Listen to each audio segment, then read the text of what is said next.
자, 2주 동안 우리가 수요일에 사무엘상 28장, 그다음에 29장 말씀을 그리고 30장 내용의 일부까지도 살펴보았습니다. 한번 정리를 해볼까요? 28장부터 29장, 30장까지의 내용을 한번 정리를 해보겠습니다. 다윗이 사울 왕의 추격을 피해서 이스라엘 나라의 원수였던 이 블레셋 나라로 망명을 갑니다. 그러죠? 여러분, 이것은 좋은 결정이었습니까? 이것은 잘못된 결정이었어요. 인간적인 생각에서 한 결정이었습니다. 옳은 결정이 아니었어요. 다윗이 블레셋으로 가서 이제 블레셋 아기스 왕에게 이야기합니다. 왕하고 함께 왕도에서 살 수 없으니까 나와 나를 따르던 부하들에게 좀 새로운 성읍을 달라고.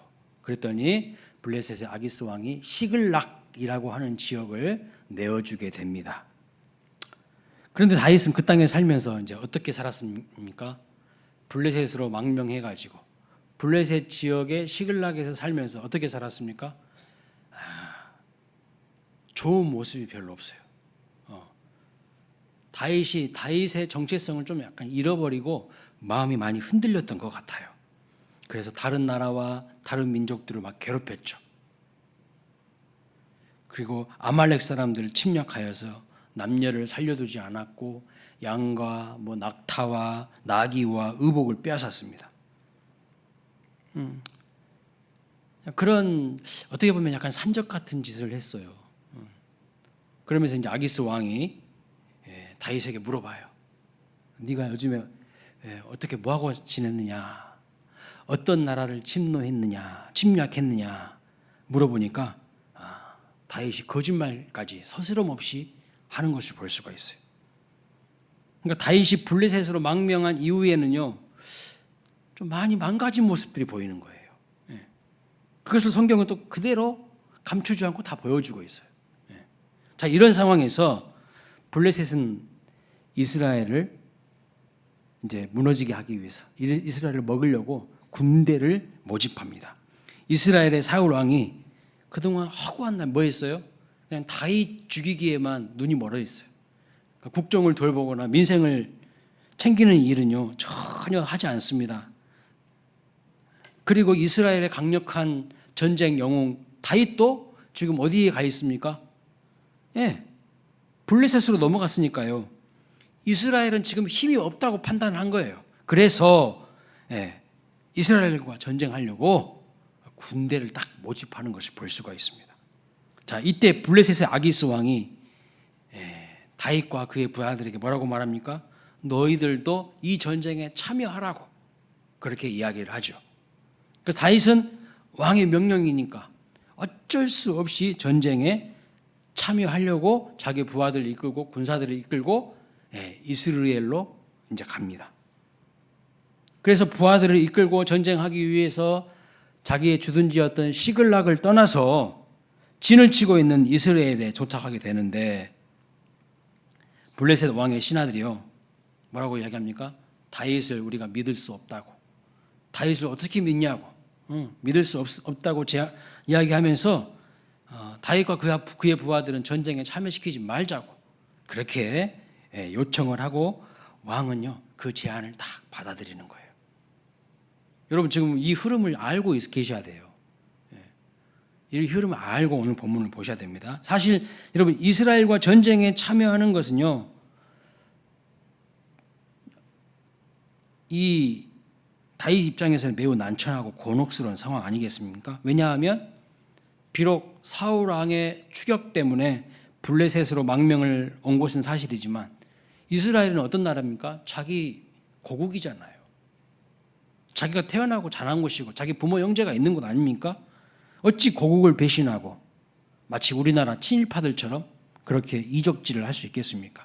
그런데 블레셋 신하들이 마침 다윗과 그의 부하들을 믿을 수 없다고 하면서 전쟁에 참여하지 못하도록 막은 거예요.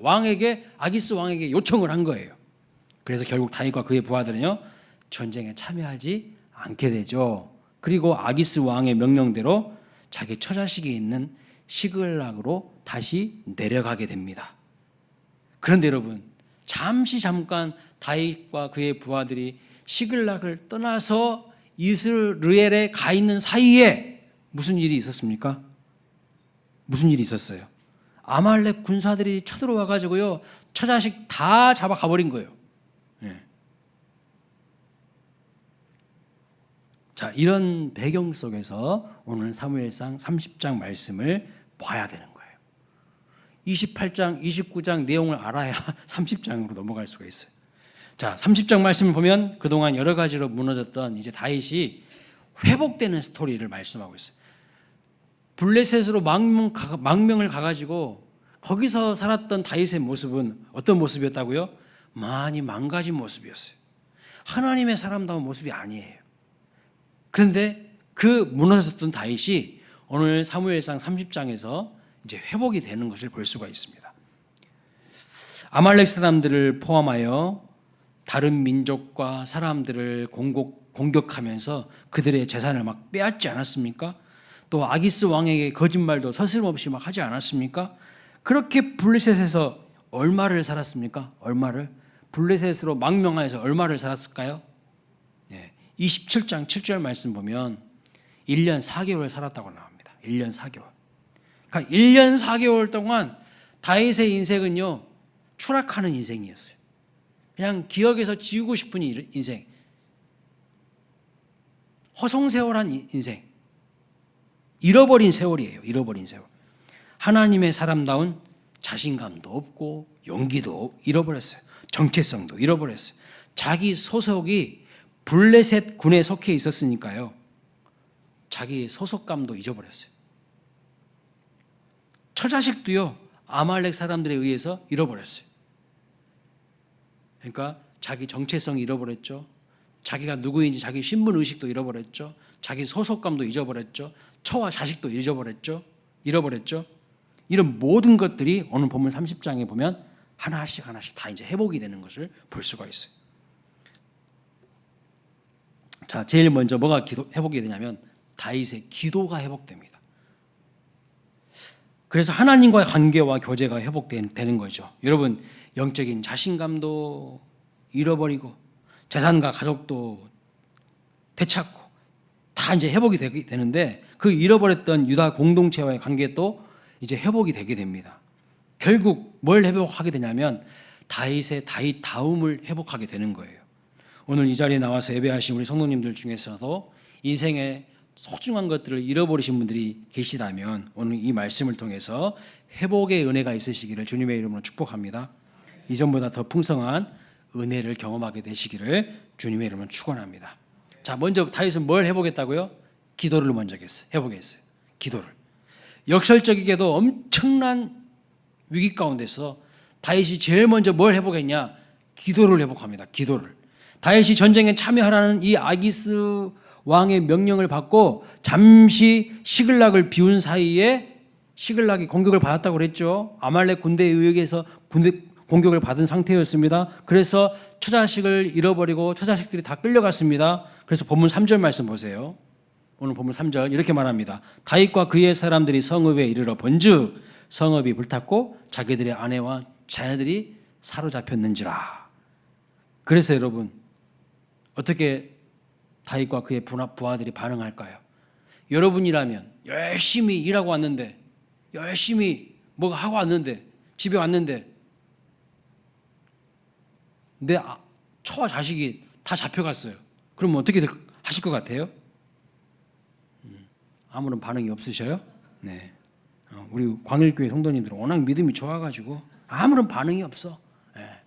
자, 근데 오늘 본문 보니까요, 4절에 다윗과 그와 함께한 백성이요 울 기력이 없도록 소리를 높여 울었다고 말하고 있어요. 네. 대성통곡한 거야. 또 5절을 보니까요, 다윗도 두 아내가 사로잡혀 갔어요. 본문 5절을 보니까. 그리고 6절을 보세요. 6절을 보니까 이렇게 말합니다. 같이 한번 읽어볼까요? 시작. 백성들이 자녀들 때문에 마음이 슬퍼서 다윗을 돌로 치자 하니 다윗이 크게 다급하였으나 그의 하나님 여호와를 힘입고 용기를 얻었더라. 엄청난 지금 위기 상황입니다. 다윗을 따랐던 다윗의 부하들이요, 다윗을 돌로 치자라고 하는 반역의 지금 기운이 돌고 있어요. 반역의 기운이. 그래서 리더인 다윗을 치겠다는 거예요. 반역의 기운이 돌아서. 내가 지금까지 다윗 따라갔는데 갔다 와보니까 내 처자식이 잡혀가고 없어. 그러니까 이런 지도자 못 믿겠다, 막 이런 분위기가 이제 생기는 거죠. 여러분 같으면 이런 상황에서 어떻게 하겠습니까? 여러분이 다윗이라면? 제가 만약 다윗이라면요, 아마 이랬을 것 같아요.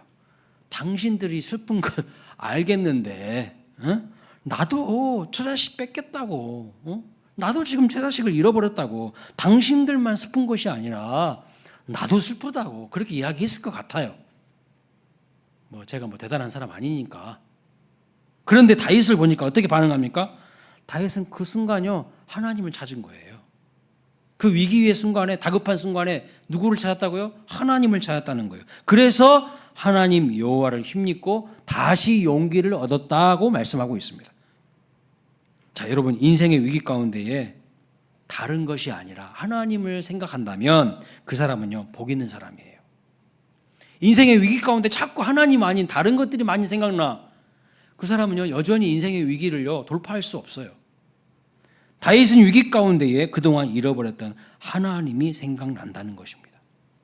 제가 제 인생을 설교 준비하면서 이렇게 돌아보니까요, 제 인생에 답답한 순간, 깝깝한 순간들 많이 있었던 것 같아요. 근데 저는 그때마다 기도원 갔던 것 같아요. 기도원 가가지고 그냥 하나님 앞에서 막 펑펑 우는 거예요. 그냥 하나님, 이것도 안 되는 것 같고 이것도 안 되는 것 같고 내 마음이 너무나도 힘들고 답답하고. 근데 하나님이 그 기도 다 들으셨더라고요. 다 들으셨더라고요. 근데 자기 인생에 지금 깝깝한 순간인데도 하나님은 생각 안 나고 맨날 다른 것만 생각나. 사람이 생각나고 그러면요, 그 사람은 아직도 멀었어요. 다윗은 위기 가운데 사람들한테 하소연하지 않습니다. 대신 하나님께 하소연하는 거죠. 그래서 여러분, 다윗이 무엇을 그 위기 가운데 회복하는 겁니까? 기도를 회복한 거예요. 기도. 인생의 진정한 회복을 경험하기를 원하신다면 우리는 뭘 회복해야 되냐면 기도를 회복해야 됩니다. 반드시 하나님과 연결이 돼야 돼요. 근데 하나님과 연결 안 되신 분들이 너무 많아요. 끈 떨어진 연처럼요, 흐느적 거리다가 땅바닥으로 추락하는 그런 인생들이 너무 많아요. 그래서 내 인생에 최고의 전성기를 맞이하기를 원한다면 반드시 먼저 하나님이 회복시키는 것이 있는데, 그게 뭐냐면 기도를 먼저 회복시키십니다. 기도. 반드시 기도를 먼저 회복해야 됩니다. 자, 다윗이 기도했더니 놀랍게도 돌로 치려고 했던 이 부하들, 백성들이요, 잠잠해져요. 누가 지금 잠잠하게 만들었을까요? 하나님께서 잠잠하게 만드신 거예요. 하나님께서. 오늘 또 동일한 원리가 적용됩니다. 인생에 다급한 일이 발생하고 풀리지 않는 어려운 일이 생기면 여러분 반드시 뭐부터 해야 됩니까? 기도부터 해야 되는 거예요. 기도부터 회복해야 한다는 사실입니다. 사람들 설득하려고 해봤자 소용없어요. 그걸 사람들한테 얘기한다고 이 문제가 해결되지 않고요, 하나님 앞에 엎드리면 하나님께서요, 신기한 방법으로 사람들도 잠잠하게 만들어 주십니다. 이것을 많이 경험한 사람이 누군지 아세요? 모세예요. 모세는요, 엄청나게 많은 인생의 위기가 있었어요. 근데 그 위기 때마다 뭐하냐? 아이고, 사람들 붙들고 막 하소연하는 게 아니에요. 그냥 바로 하나님 앞에 엎드려요. 그럼 하나님이 임재하시고 개입하셔서 그 문제를 다 해결해 주시는 것을 볼 수가 있어요. 자, 성경을 보면 하나님께서 이스라엘 백성들을 위하여서 애굽에서 10가지 재앙을 내리십니다. 출애굽시키게 하려기 위해서 10가지 재앙을 행하시는데, 민수기 말씀을 보면요, 정확하게 이스라엘 백성들이요 10번 불평해요. 10번 불평합니다. 그런데 그 중에서 심각하게 모세의 리더십에 도전한 것이요, 3-4번이요. 3-4번 있었어요. 그 3번의 공통점이 뭐냐면 민수기 14장에도 나오고요. 민수기 16장에도 나오고요. 출애굽기 15장에도 나오는데 그 공통점이 뭐냐면 백성들이 그들의 인생에 닥친 문제와 위기로 인하여서 모세를 대적해요. 근데 모세가 그때마다 하나님 앞에 먼저 엎드려서 그 문제를 해결한다는 사실입니다. 자, 첫 번째 위기 한번 볼까요? 가나안 땅에 12정탐꾼 보냈어요. 그리고 10명이 돌아와가지고 부정적인 보고를 쫙 합니다. 그러니까 여러분 이스라엘 백성들이 어떻게 반응할까요? 우리는 다 죽었어요. 우리는 다 죽었어. 자, 한번 읽어보겠습니다. 민수기 14장 1절부터 4절. 자, 빨간색으로 표시된 데까지만 읽겠습니다. 시작. 온 회중이 소리를 높여 부르짖으며 백성이 밤새도록 통곡하였더라. 이스라엘 자손이 다 모세와 아론을 원망하며 그랬습니다. 부정적인 보고 들으니까요. 이제 우리 다 죽었다. 마음에 그냥요 원망 불평이 찾아오고 밤새도록 통곡했다는 거예요.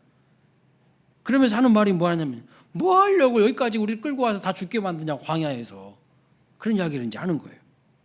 그러면서 다시 애굽으로 돌아가자고 다시 모세와 아론 말고 우리 한 지휘관을 세워가지고 다시 애굽으로 가자고 그렇게 이야기합니다. 여러분 가나안 땅에 대한 부정적인 보고를 들으니까요 살 희망이 사라져버린 거예요. 그리고 원망이 가득해집니다. 급기야는 이제 다른 지휘관 모세 아론 갈아치우고 다른 지휘관 세워가지고 돌아가자고 그렇게 이야기합니다. 여러분 내일에 대한 소망이 없는 사람들의 특징이 뭔지 아세요? 항상 과거로 퇴행이에요. 자꾸 과거로 돌아가자고 그래요. 앞으로 나아가야 되는데 자꾸 과거로 돌아가. 이게 내일에 희망이 없는 사람들의 특징이에요. 그런데 모세는 이런 위기 상황에서 어떻게 할까요? 여러분이라면 어떻게 하겠습니까? 자, 5절에 보시면 이렇게 말하고 있어요. 모세와 아론이 이스라엘 자손의 온 회중 앞에서 엎드린지라. 민수기 14장 5절에 이렇게 나와 있어요. 하나님께 기도하는 겁니다. 사람 붙잡고 따지지 않습니다. 야, 너네들 지금까지 하나님께서 얼마나 많은 기적을 베풀어 주셨는지 다 경험했잖아. 다 봤잖아. 애굽에서 10가지 재앙을 내리셨는데 너희들이 거주하는 곳만은 하나님이 아무런 재앙이 임하지 않도록 했잖아. 여러분 엄청 신기하지 않습니까? 애굽 나라에요 10가지 재앙이 임했어요. 그런데 이스라엘 백성들이 거주하는 그 지역은요 그 재앙이 안 임했다니까. 엄청나게 신기하지 않습니까? 다 보호해 주신 거예요. 홍해를 가르셨고 불기둥 구름기둥으로 인도해 주셨고 아침마다 만나를 주시고 매출하기를 주시고 물이 없으니까 반석에서 물이 나오게 하시고 그거 다 경험했잖아. 얼마든지 논리적으로 이렇게 합리적으로 이야기할 수 있었을 텐데 모세가요 입을 딱 닫아요. 그리고 하나님 앞에 엎드려 기도해요. 오늘 우리는 반대죠. 온갖 안 좋은 이야기 다 해버려. 그냥 입으로 다 실수해요. 모세는 엎드려 기도합니다. 그런데 여러분 어떤 일이 벌어지는가 보세요. 10절부터 12절 말씀 자막 한번 보겠습니다. 시작. 온 회중이 돌로 치려 하는데 그때 여호와의 영광이 회막에서 이스라엘 모든 자손에게 나타나시니라. 여호와께서 모세에게 이르시되 이 백성이 어느 때까지 나를 멸시하겠느냐. 내가 그들 중에 많은 이적을 행하였으나 어느 때까지 나를 믿지 않겠느냐. 내가 전염병으로 그들을 쳐서 멸하고 내게 그들보다 크고 강한 나라를 이루게 하리라. 하나님의 말씀이에요. 모세가 엎드려 하나님 앞에 기도하니까요. 어떤 일이 나타났다고요? 그때의 여호와의 영광이 회막 위에 이스라엘 모든 자손 앞에 나타나셨다는 거예요. 그리고 하나님 뭐라고 하냐면 내가 전염병으로 다 칠 거라고. 이렇게 불평불만하고 언제까지도 믿지 못하는 너희들 보면서 전염병으로 다 쳐서 멸할 거라고 그렇게 이야기해요. 여러분 하나님이 우리가 기도하니까 개입을 하신다는 거예요. 개입하셔서 전염병으로 원망불평한 백성들을 다 멸하시고 죽이시겠다고 말씀합니다. 그러자 모세가 어떻게 했을까요? 안 된다고. 이 백성들을 살려주라고. 이 백성들을 위하여 중보하며 기도할 때 하나님이요 하나님의 뜻을 돌이키시고요. 하나님이 하나님의 뜻을 돌이키셨대. 하나님의 뜻을 돌이키시고요 그들을 살려주십니다. 이렇게요 기도가 유력한 거예요. 하나님이 때로는요 뜻까지 자기 뜻까지도 돌이키신다니까요.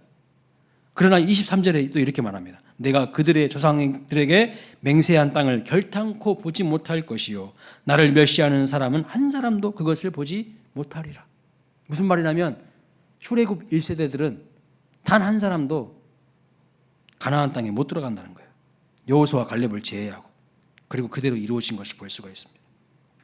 자, 민수기 두 번째, 민수기 16장을 보면요, 고라와 다단과 아비람과 온이라는 사람이요 주축이 되어가지고 모세에게 반기를 들어요.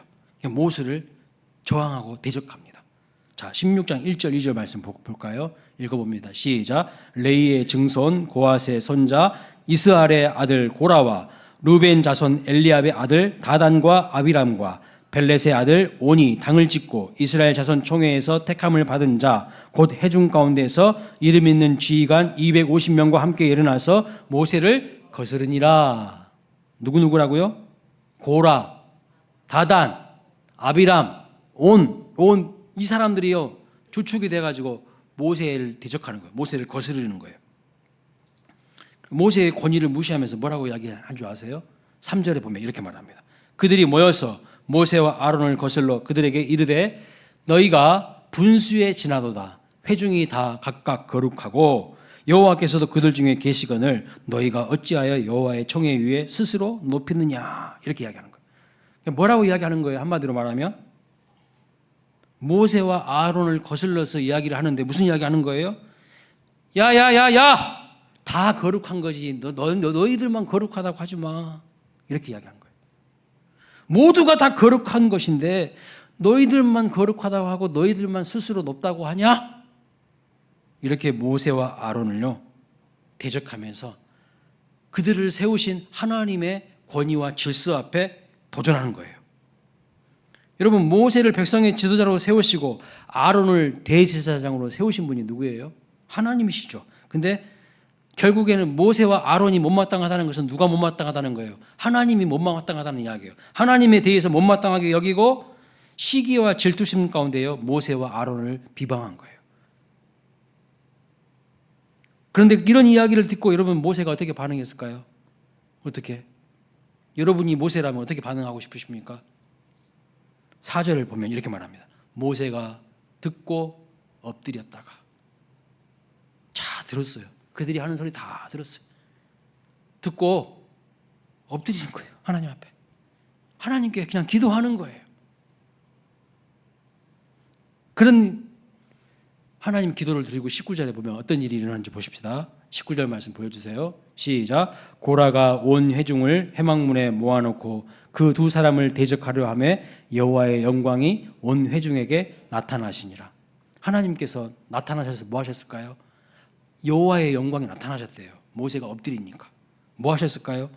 하나님이요 지진을 일으키셔가지고 땅바닥을 다 갈라지게 하고 성경의 표현에 의하면 땅이 입을 열어서요 그들을 다 삼켜버렸다고 말하고 있어요.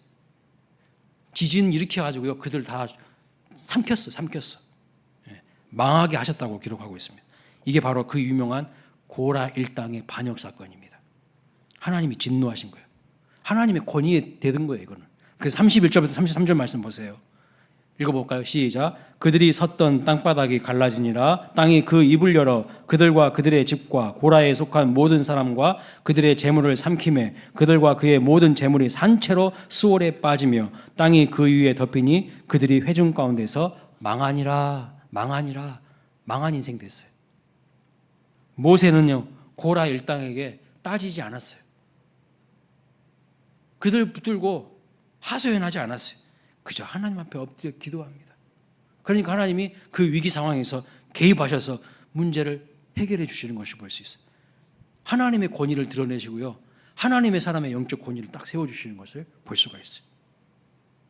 또 세 번째, 출애굽기 15장 보면 또 백성들이요 모세에게 대들어요. 원망해요.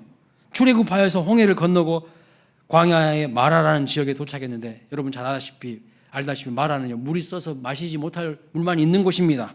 그래서 또 백성들이 원망하죠. 23절, 25절 말씀 보겠습니다. 출애굽기 읽어볼까요? 시작. 마라에 이르렀더니 그곳 물이 써서 마시지 못하겠으므로 그 이름을 마라라 하였더라. 백성이 모세에게 원망하여 이르되 무엇을 마실까 하매 모세가 여호와께 부르짖었더니 여호와께서 그에게 한 나무를 가리키시니 그가 물에 던지니 물이 달게 되었더라. 그렇습니다. 백성이 모세에게 또 물 없다고, 물 쓰다고, 물 내놓으라고 원망한 거예요. 그럼 모세가 뭐라고 했을까요? 아무 말 안 하고 또 하나님 앞에 그냥 엎드려 부르짖는 거예요, 모세는. 그러니까 하나님이 모세에게 나타나셔서 한 나무를 가르치시고 그 나무를 그 쓴물 나는 거기다가 던지라고.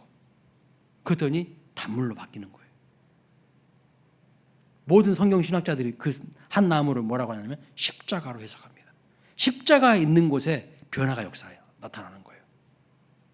이 외에도요, 민수기 20장을 보면 신광야 가데스라는 지역에 도착했는데 거기서도 물이 없어가지고 또 백성들이 원망합니다.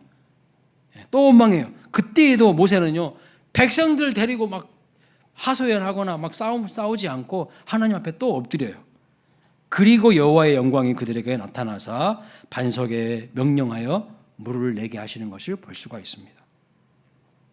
여러분, 모세가 사람들과 다투지 않고 하나님 앞에 엎드려서 하나님의 개입과 도우심 가운데에 문제를 해결하는 것을 볼 수가 있어요. 오늘 우리에게 뭘 말씀하시는 걸까요? 사랑하는 여러분, 살다 보면 여러분을 힘들게 하고 여러분을 비난하고 여러분들 앞길을 가로막는 사람들 많이 만나게 되지 않습니까? 분명히 있어요. 믿음의 사람들이 잘 되는 꼴을 못 본다니까요. 얼마나 공격이 많은지 몰라요. 하나님의 사람들을 얼마나 많이 사람들이 공격하는지 몰라요. 힘들게 해요. 여러 가지 이유로 시기하고 질투하고 반대하는 사람들이 엄청 많아요. 영적 전쟁이 분명히 있어요. 그때 어떻게 해야 된다고요? 사람들 붙들고 싸우지 말라는 겁니다. 사람들 붙들고 하소연하지 말라는 겁니다. 눈을 들어 하나님을 보라는 거예요. 엎드려 기도하라는 거예요. 이 기도가 회복되어야 위기 가운데요, 돌파하시는 하나님의 은혜가 있어요. 근데 오늘 우리는요, 어떻게 하냐면 세상적인 방법으로 문제를 풀어보려고 해요. 사람 붙들고요, 씨름하고요, 힘겨루게 하고요, 신경질 내고요, 안 좋은 말 하고요. 그것은요, 악을 선으로 이기라고 하신 하나님의 말씀과 정반대되게 하는 거예요. 하나님 앞에 엎드려 기도해야 되는 것이죠. 오늘 본문을 보시면 다윗은 위기 상황 가운데에 자기 부하들이 돌로 쳐서 죽이려고 했다니까요. 그런데 그 위기 상황에서 뭐합니까? 하나님께 기도하는 거예요. 그래서 결국 어떻게 됩니까? 하나님을 힘입어 용기를 얻고 회복의 은혜를 경험하게 되는 것을 볼 수가 있습니다. 자, 두 번째, 다윗이 기도가 회복되고 나니까 이제 하나님과의 관계가 회복됩니다. 그렇죠? 하나님과 관계가 회복되니까요, 뭐가 회복될까요? 뭐가 회복될까요? 여러분의 인생에는 하나님과 관계가 회복되면 뭐가 회복되시던가요? 예, 아무것도 회복 안 되시던가요? 여러분의 삶 속에 좀 회복의 은혜가 있었으면 좋겠어요. 뭐가 회복되냐면요, 자신감이 회복돼요. 자신감. 오늘 본문을 보면요, 용기를 얻었다고 말씀하고 있어요. 용기를 얻었다고. 구체적으로 다윗이 용기를 얻었고 자신감을 회복했다는 증거가 뭐가 있습니까? 7절 8절 본문 7절 8절 말씀 보면 다윗이요 제사장 아비아달에게 이야기합니다. 제사장이 입는 에봇을 가지고 오라고 합니다. 그리고 여호와 하나님께 묻는 거예요. 아말렉의 군대를 추격하면 따라잡을 수 있겠습니까? 이렇게 묻는 거예요. 여러분, 지난주 수요일날 살펴봤죠? 하나님께서 사울이 물었을 때는요, 사울왕이 물었을 때는 어떠한 방법으로도 응답하지 않았어요. 선지자라도 우림과 둠밈으로도 꿈으로도 응답하시지 않았어요. 그런데 다윗의 기도에 하나님이 응답하시면서 뭐라고 말씀하시죠? 8절 보십시오. 따라잡고 반드시 도로 찾으리라. 하나님이 응답해 주신 것을 볼 수가 있어요.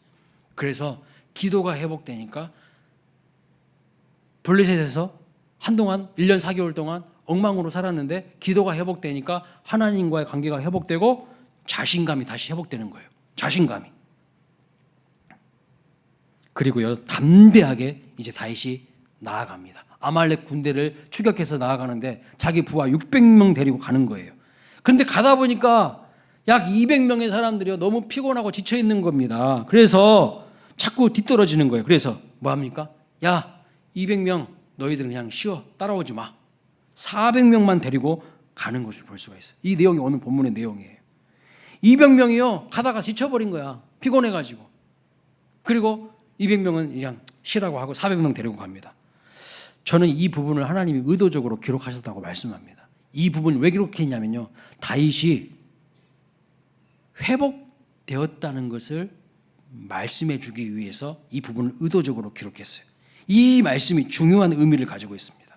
여러분 지금 다윗은 누구를 빼앗겼습니까? 처자식을 빼앗겼어요. 처자식을. 그리고 부하들의 처자식도 다 빼앗겼습니다. 그러면 여러분이 지도자라면, 여러분이 리더라면 어떻게 할 것 같으세요?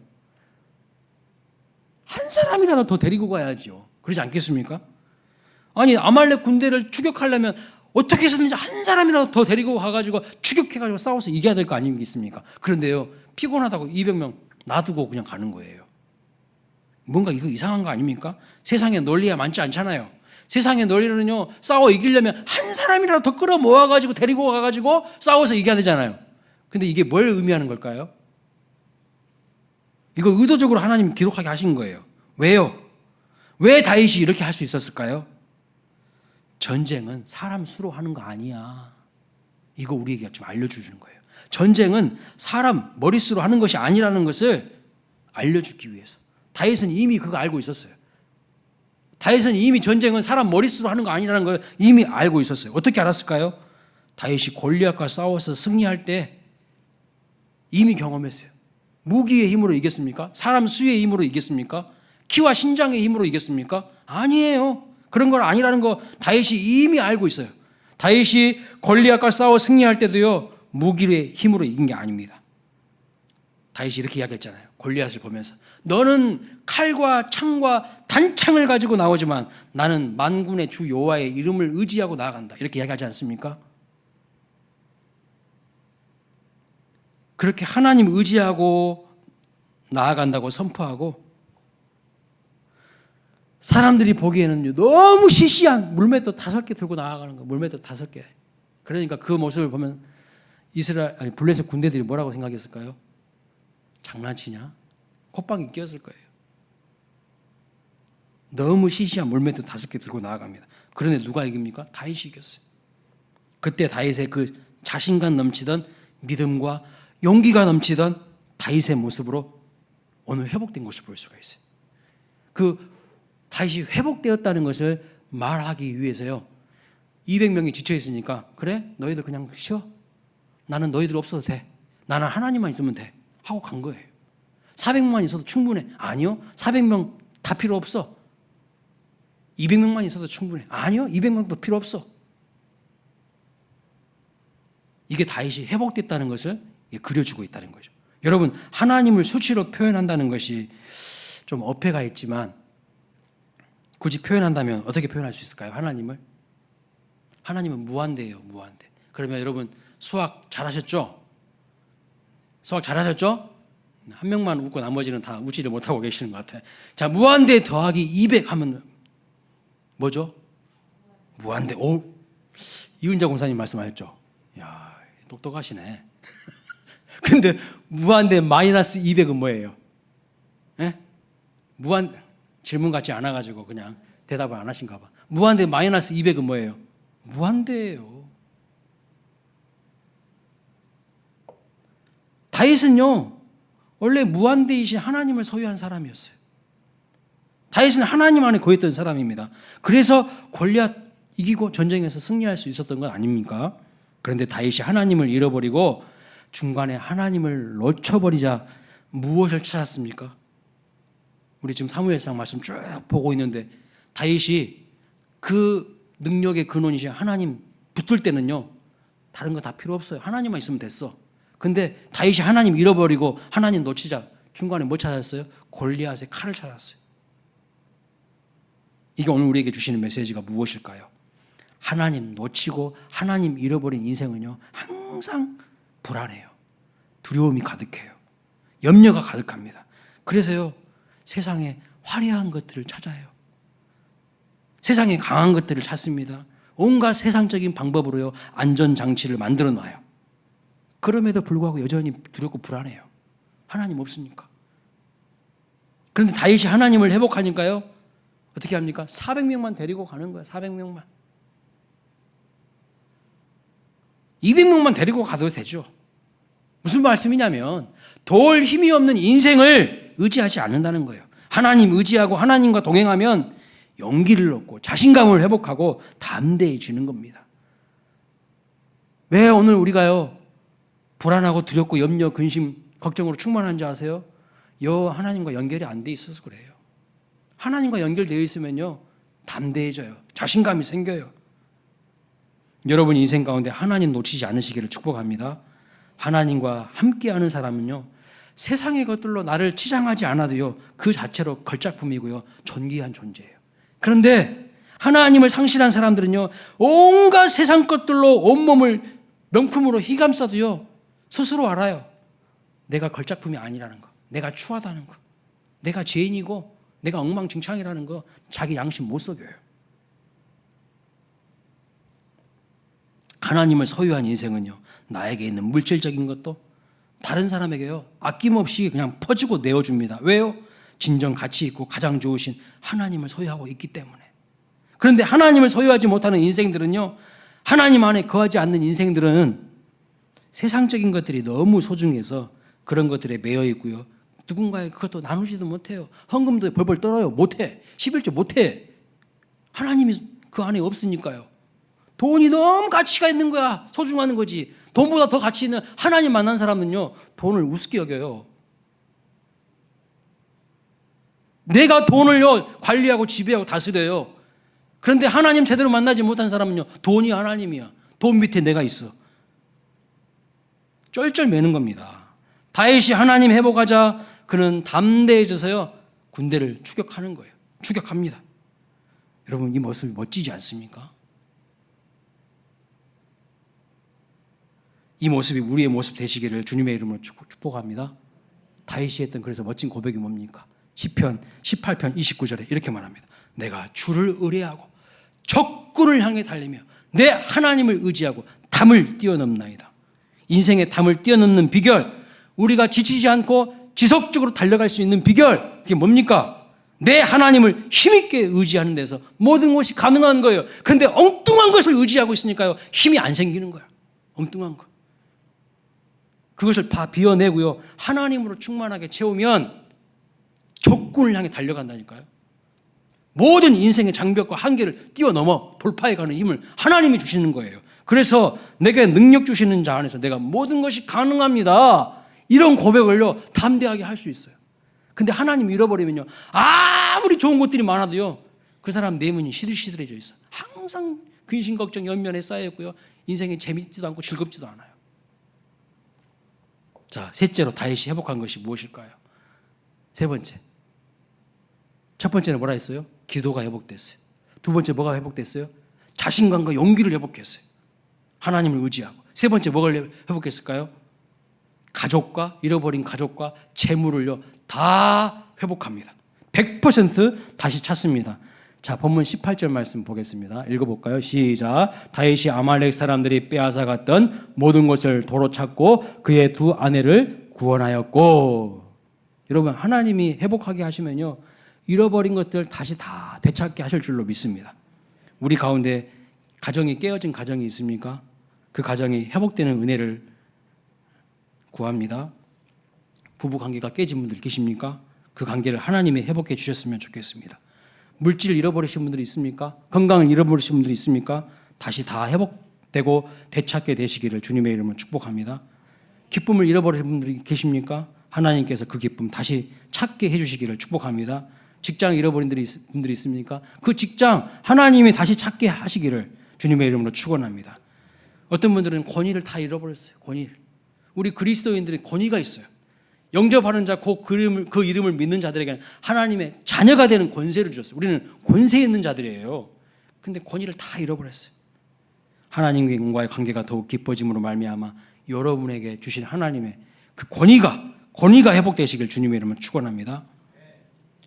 우리는요 예수의 이름으로 명령하면요 마귀도 벌벌 떨고 도망가요. 엄청난 우리 권세 있는 사람들이에요. 마귀를 대적할 수 있는 힘을 주셨어요. 근데 하나님과 관계가 희미해지고 예수님의 십자가가 내 마음속에 희미해지면요 아무런 능력이 없어요. 아무런 능력이 없다고요. 그런데 여기 하나님이 참 놀랍고 하나님의 놀랍고 세미한 도우심이 한 가지 있는 것을 볼 수가 있어요. 자, 11절 말씀 볼까요? 읽어보겠습니다. 시작. 무리가 들에서 애굽 사람 하나를 만나 그를 다윗에게로 데려다가 떡을 주어 먹게 하며 물을 마시게 하고. 다윗이 이제 하나님 앞에 힘을 얻고 추격을 하다가 보니까요 한 사람을 만나는 거야. 그 사람이 누구냐면 애굽 사람이에요. 애굽 사람. 그리고 그를 다윗에게로 데리고 갑니다. 근데 이 애굽 사람은요 심히 지쳐 있어요. 사흘 동안 아무것도 먹지도 못했어요. 거의 죽을 지경에 있었던 사람입니다. 그런데 친절을 베풀고 떡을 먹게 하고 물을 마시게 합니다. 살려주는 거죠. 그래서 나중에 왜 이 사람이 이렇게 혼자 떨어져 있냐고 물어보게 됩니다. 13절 말씀 보겠습니다. 13절 시작. 다윗이 그에게 이르되 너는 누구에게 속하였으며 어디에서 왔느냐 하니 그가 이르되 나는 애굽 소년이요 아말렉 사람의 종인데 사흘 전에 병들매 주인이 나를 버렸나이다. 무슨 뜻입니까? 병들어서 자기 주인이 버리고 갔다는 거예요. 나는 애굽 사람이고 지금 아말렉 사람의 종이라고. 근데 내가 병들으니까 버리고 갔다고. 여기서 여러분 놀라운 사실 한 가지를 발견하게 됩니다. 그게 뭘까요? 사실 이 아말렉 군대가 다윗의 처자식과 다윗의 부하의 처자식을 어디로 끌고 갔는지 몰라요. 다윗이 알고 간 게 아니에요. 모르고 일단 추격하러 간 거예요. 그런데 다윗은 정확한 장소를 모르고 추격하고 있는데 3일 전에, 사흘 전에 이렇게 아말렉 사람의 정이었던 이 애굽 소년이 아픈 거예요.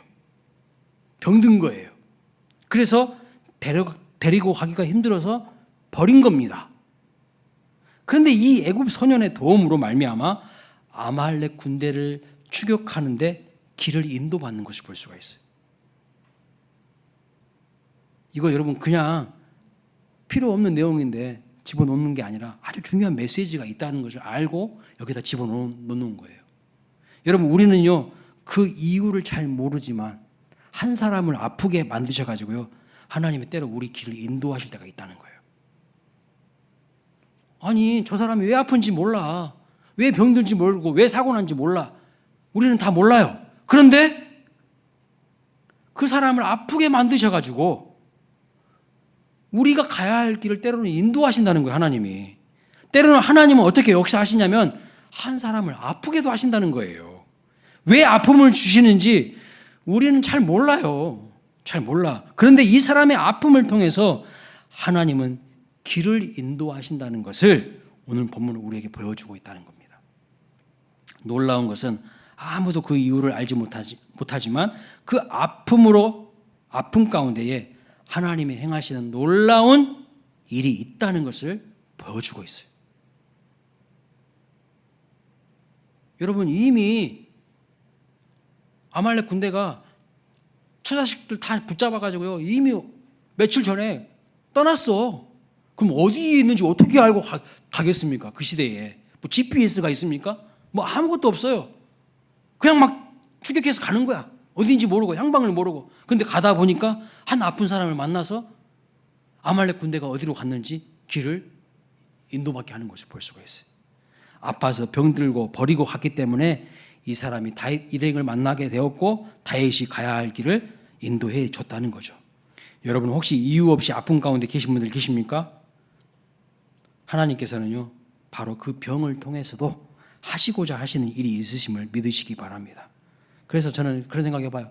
천국에 가면 우리가 놀랄 일들이 엄청 많을 것 같아요. 지금은 잘 모르고 이해가 되지 않았던 많은 일들이 천국에 가면요 다 이해가 되고 다 알게 될 거 아니겠습니까? 그때 그 이유 때문에 그렇게 하신 거구나. 지금은 잘 몰라 우리가요. 우리가 보는 것이 다 제한적이야. 한계가 있어. 그러나 천국에 가면 다 알게 될 것입니다. 천국에 가지 않아도요, 우리가 인생을 살면서 나이가 들게 되면 하나님의 관점으로 그리고 우리 인생을 돌아보면요, 그때 하나님이 그런 이유 때문에 그렇게 하셨구나. 무릎을 탁 치면서 깨달아질 때가 있어요. 그때 하나님이 이 만남을 통해서 이렇게 역사하셨구나. 이렇게 깨달아질 때가 있다고요. 내가 그때 그 문제가 있었는데 그것도 하나님의 뜻이 있으셔서 하나님이 그렇게 하셨군요. 하나님 그때 내가 그분을 만난 것도 하나님의 계획하신 가운데 만나게 하신 것이군요. 이렇게요, 눈이 열리게 되면, 신앙의 관점이 열리게 되면 깨닫게 되는 거예요. 그러면서 이제 뭘 보게 될까요? 하나님의 큰 그림을 보게 되고요, 그리고 하나님을 더 신뢰하게 되는 거예요. 그것도 하나님이 필요하셔서 하신 거구나. 사랑하는 여러분, 하나님은 오늘도 우리를 위하여서 놀라운 일들을, 아름다운 일들을 행하고 계신 줄로 믿으시기를 축복합니다. 오늘 말씀 정리합니다. 다윗이 블레셋으로 가가지고 엄청 망가졌어요. 정체성도 잃어버리고, 자기 신앙도 잃어버리고, 자신감도 잃어버리고, 거짓말도 하고, 엉뚱한 사람들과 막 다 빼앗고, 망가질 대로 망가지는 거예요. 다윗의 인생에 잃어버린 세월 1년 4개월. 그런데 시글락으로 다시 왔는데 처자식이 없고, 부하들의 처자식도 다 빼앗긴 상황 속에서 부하들이 반란을 일으켜서 돌을 쳐 죽이려고 하는 그 위기 상황 속에서 하나님 앞에 엎드렸더니, 그 위기 상황 속에서 하나님 앞에 엎드렸더니 기도가 회복되고, 하나님의 관계가 회복되고, 자신감과 용기가 회복되고, 잃어버린 모든 것들을 다시 되찾게 되는 것을 볼 수가 있습니다. 회복의 역사를 하나님께서 허락하시는 거예요. 그러니까 여러분, 회복의 은혜를 누리려면 그 키가 뭐라는 거예요? 하나님 앞에 엎드리라는 거예요. 근데 자꾸 하나님 앞에 엎드리지 않고 다른 방법으로, 세상의 방법으로 뭔가를 구하면요, 회복 안 일어나요. 백날 첫날 지나도 그 시간만 허송세월 하는 거예요. 제가 책을 읽다 보니까 이런 말씀이 있더라고요. 이건 이제 실제 이야기는 아닌데 하나의 그냥 에피소드 예화인 거예요. 100층짜리 건물이 있었어요. 근데 엘리베이터가 고장났네. 100층까지 힘들게 걸어서 올라갔어요. 그래서 그 문을 딱 열고 들어가려고 하는데 호주머니 다 뒤져보니까 키가 없어. 여러분, 우리 이런 짓거리 할 때가 많아요. 우리가 웃을 일이 아니라고. 키도 없이 자기 열심에 100층까지 올라갔어. 문 따고 들어가야 되는데 열쇠가 없어가지고요, 다시 내려가야 돼. 100층 다시 또 올라와야 되고. 그 키가 뭐라고요? 기도라니까요. 기도의 키를 갖고 있어야 돼요. 백날 강조하면 뭐 하냐고요. 안 하는데. 알면 뭐 하냐고요. 안 하는데. 실천을 안 하는데. 의사가요, 병원 가면 이 약 꼭 드셔야 됩니다. 이 약 안 드시면 못 나와요. 알겠습니다 하고 집에 와가지고 약품 상자에다가 약 쳐놓고 안 먹어. 어떻게 나을 건데요? 먹어야 낫지. 우리는 다 알고 있어. 기도하라는 거 그냥 귀가 따갑도록 들어가지고 알고 있어. 근데 기도하냐고요? 기도 안 하잖아요. 무슨 회복이 있습니까? 무슨 부흥이 있습니까? 무슨 새 일이 일어납니까? 무슨 놀라운 일들이 일어납니까? 아무 일도 안 일어나는 거예요.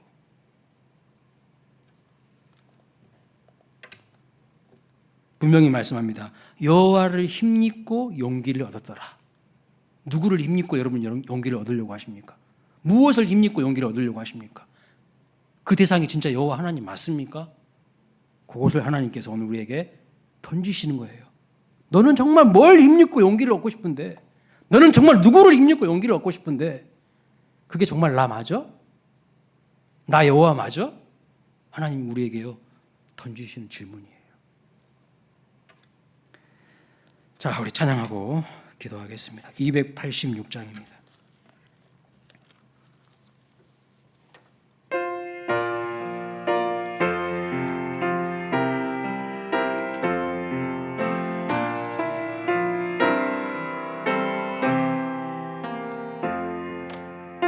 예수님